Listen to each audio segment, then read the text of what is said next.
Olá, seja bem-vinda, seja bem-vindo à nossa segunda aula da formação entre o céu e a terra, um caminho Laudato Si.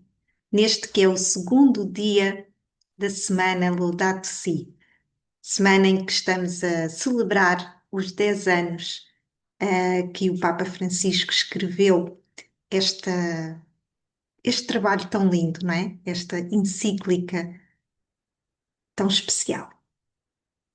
Bom, então hoje vamos ter em conta o capítulo 1 da Laudato Si. Estamos no eixo ver, ou seja, estamos a constatar, a ganhar consciência sobre o estado das coisas no nosso planeta. Portanto, hoje começamos por ver. Ver é o nosso ponto de partida. Vamos olhar para a realidade, não é? Para ficarmos conscientes do que está a acontecer com a nossa casa comum, tanto a nível ambiental como a nível humano.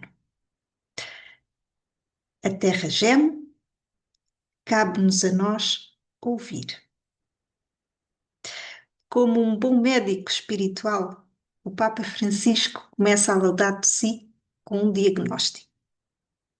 Um diagnóstico claro. Ele diz: a Terra está doente.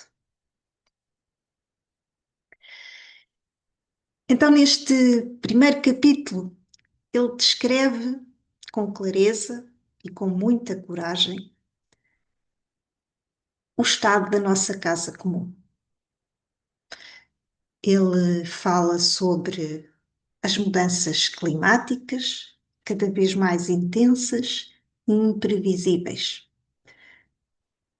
Então, vamos perceber isto, o que é que são as mudanças climáticas. Portanto, são alterações significativas e duradouras nos padrões do clima da Terra, ou seja, alterações em termos de temperatura, chuvas, ventos, estações, não é, que ocorrem ao longo do ano.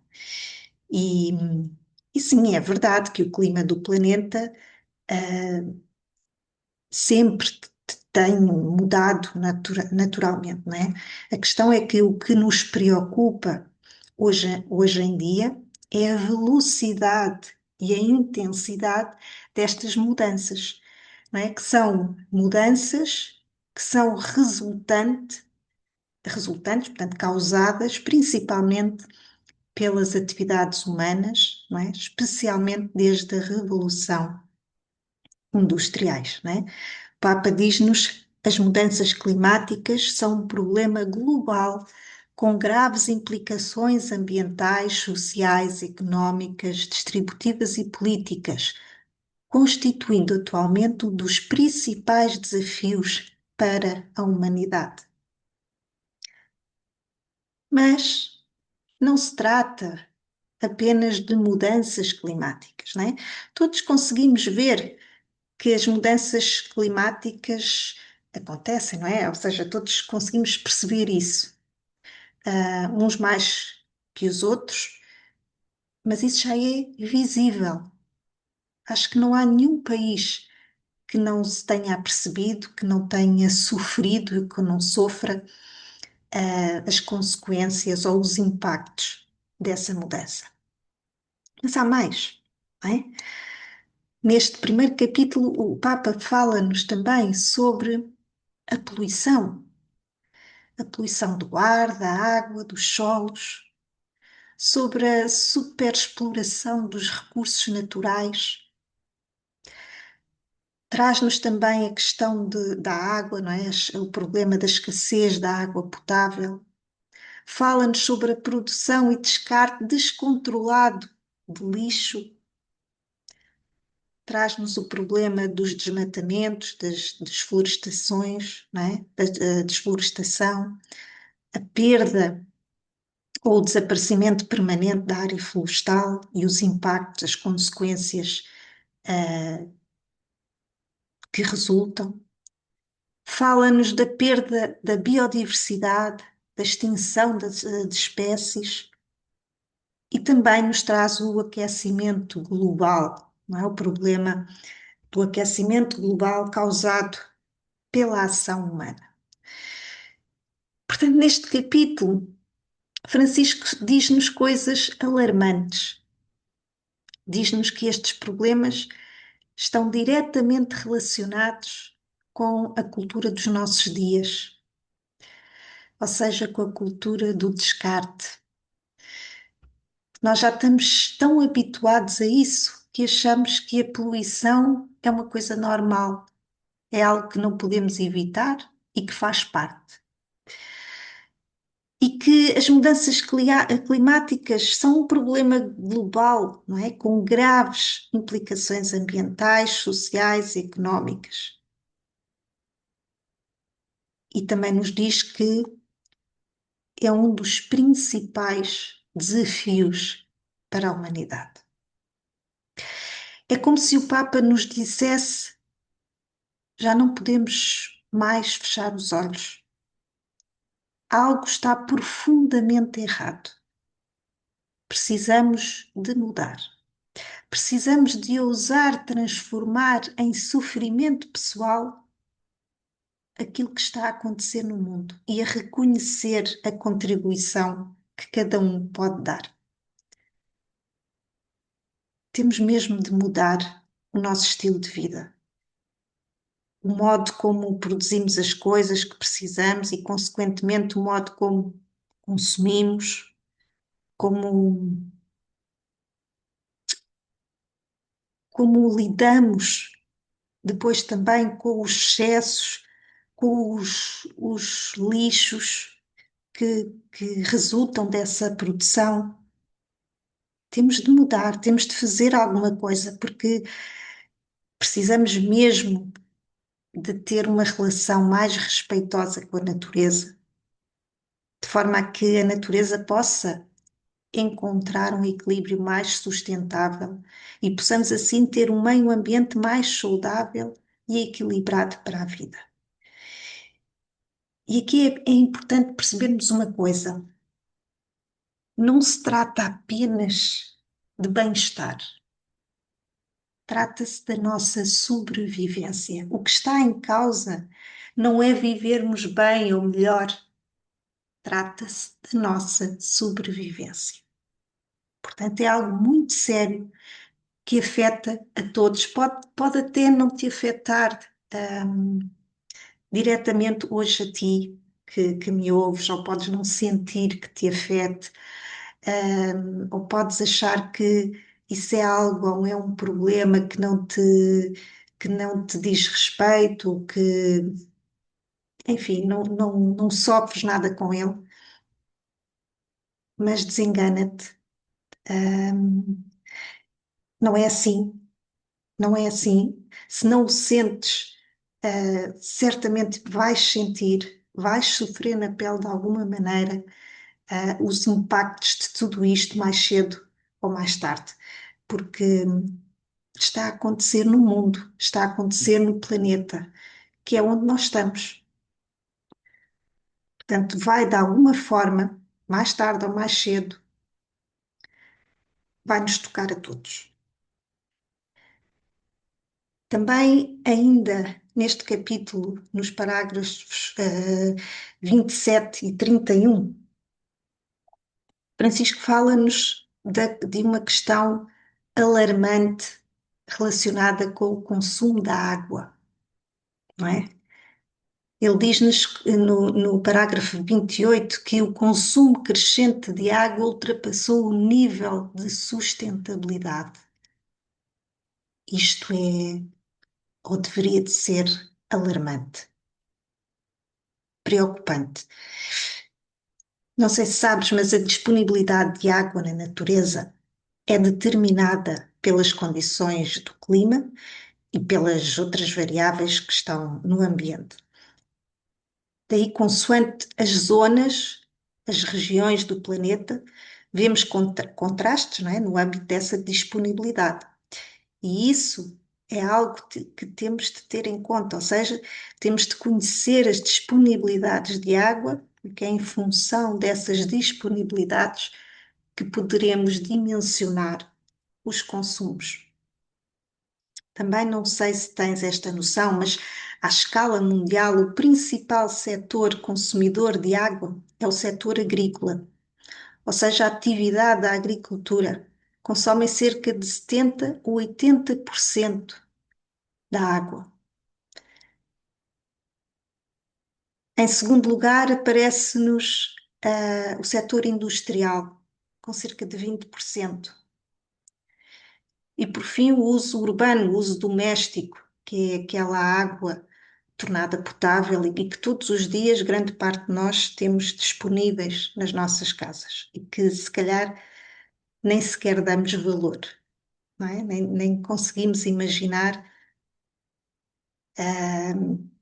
que existem muitas pessoas no mundo que não têm sequer acesso à água para beber e que têm que fazer grandes caminhadas de quilómetros para conseguirem ter acesso à água potável. E, portanto, o setor agrícola é um dos que mais consome e é também um dos setores em que existe mais desperdício de água, cerca de 40%, não é? O desperdício resulta desde a forma como captamos a água e usamos, mas também como resultado de muitas vezes, de uma desadequação entre aquilo que produzimos, as produções agrícolas e o clima, né? E os solos e as restrições de cada país, de cada realidade. Agora repara, eu disse que a disponibilidade está dependente, não é? A disponibilidade de água está dependente das condições do clima e do meio ambiente. Então agora pensa comigo, se a poluição se agrava cada vez mais, se o aquecimento global assume valores cada vez mais alarmantes, o que é que achas que vai acontecer às fontes de água? Certamente também vão diminuir, não só em quantidade, como também em qualidade. Já reparaste, ou melhor, já pensaste o que é que isto significa, o impacto disto? O Papa Francisco não tinha dúvidas. Na sua encíclica, ele deixa claro que os impactos ambientais podem afetar milhões de pessoas, sendo previsível que o controle da água por grandes empresas mundiais possa transformar numa das principais fontes de conflitos deste século.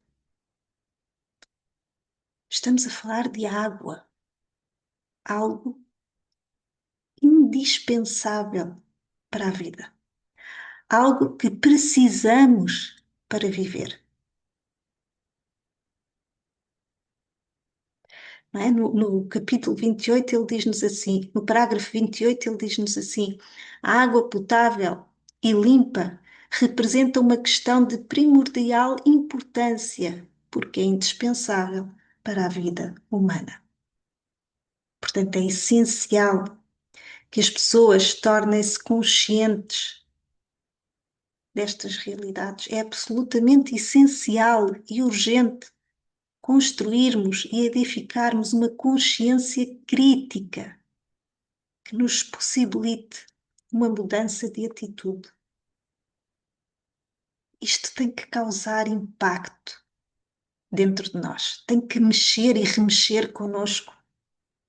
Mais tarde ou mais cedo vai afetar-te, acredita.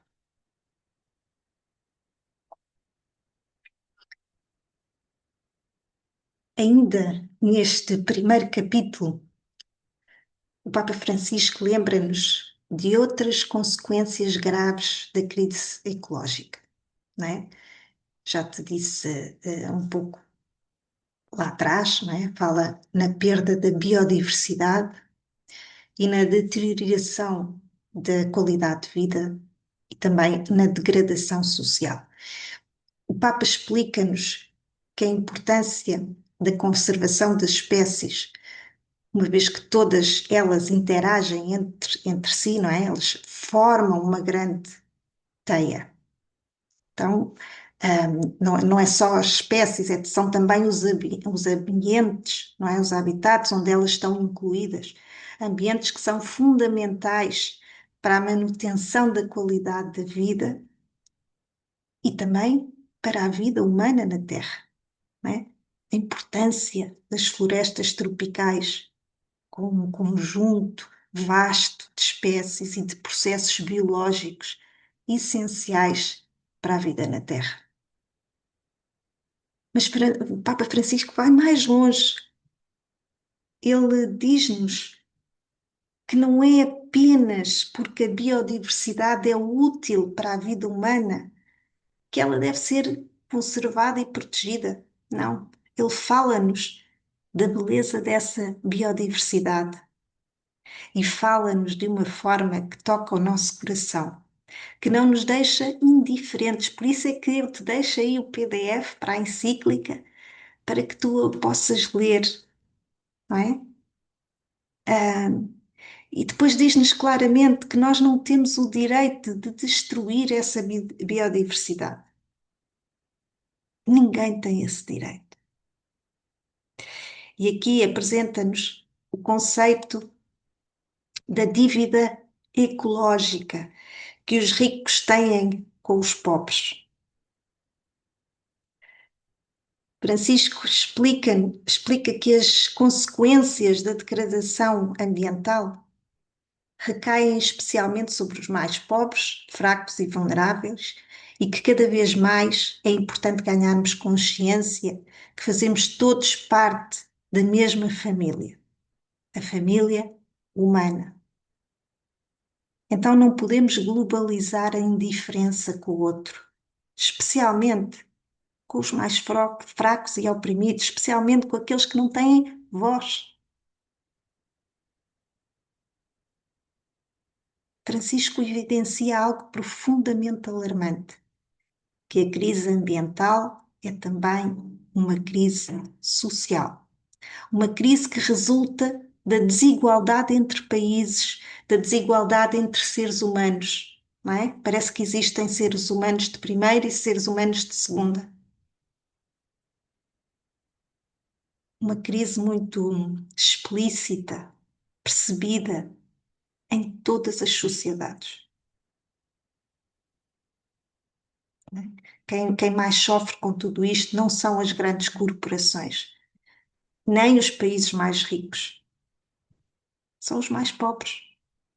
As populações periféricas, os povos indígenas, originários, as famílias que vivem em áreas vulneráveis, estes são quem enfrenta os impactos diretos das enchentes, das cheias, das secas, da falta de saneamento, da escassez da água, de alimentos, de recursos, não é? Que enfrentam o aumento do custo da vida. O Papa chama isso de injustiça ambiental. E é por isso que ele diz que o problema não é só ecológico, é ético, é moral, é espiritual, é humano. É algo que precisamos reconhecer, assumir e enfrentar com coragem, para que a justiça social e a justiça ambiental se façam cada vez mais presentes. No parágrafo 51 diz-nos: há uma verdadeira dívida ecológica ligada a desequilíbrios comerciais com consequências no âmbito ecológico e com o uso desproporcionado dos recursos naturais, efetuado historicamente por alguns países. Justiça, ou melhor, injustiça ambiental e dívida ecológica, dois grandes conceitos que o Papa Francisco nos traz. Em muitos lugares do mundo, e talvez aí mesmo onde tu moras, a terra grita, as águas gritam, o povo grita. Então a pergunta que eu quero fazer-te hoje é: Estás a ouvir? Estamos a ouvir esse grito? E mais, o que é que nós estamos a fazer a respeito disso? Será que estamos acomodados, metidos na nossa bolha? Será que fingimos que não ouvimos? Será que ignoramos o grito? Este capítulo é um convite à escuta, a abrir os olhos e o coração para vermos a realidade. Lembra-te, este é o primeiro passo. Ver, constatar os fatos, ganhar consciência. Não é fácil. Se é a primeira vez que estás a pensar sobre estas coisas, podes até ficar um pouco ou muito preocupada, preocupado, mexido, remexido, não é? Se assim é, ainda bem, é bom sinal. É bom sinal, mau é se todas estas coisas não nos fazem sentir nada, não nos tiram a paz, ainda bem que te afeta. É bom. Então, olha ao redor, olha aí para a tua cidade, para a tua aldeia, para o teu bairro, para a tua casa. Onde é que percebes que a crise ecológica se manifesta? Onde é que percebes sinais ou consequências destas coisas que falámos por aqui? O que é que isso te diz sobre a forma como estás a viver? Não é? O que é que isso te diz sobre a forma como vivemos, produzimos, consumimos, descartamos? Pensa um pouco sobre isso. Partilha com a tua família, não é? Abre o diálogo, abre o espaço, leva para a tua comunidade, para o teu trabalho. Partilha. O Papa lembra-nos, tudo está interligado. Por isso também, tudo pode ser transformado. Tudo depende de nós. A mudança que queremos ver no mundo começa em nós, dentro de cada um de nós. E então, estás preparada? Preparado para mudar? Hoje, na descrição da aula, vais encontrar um, um link, vais encontrar dois links, mas um deles é para um pequeno vídeo, alguns minutos,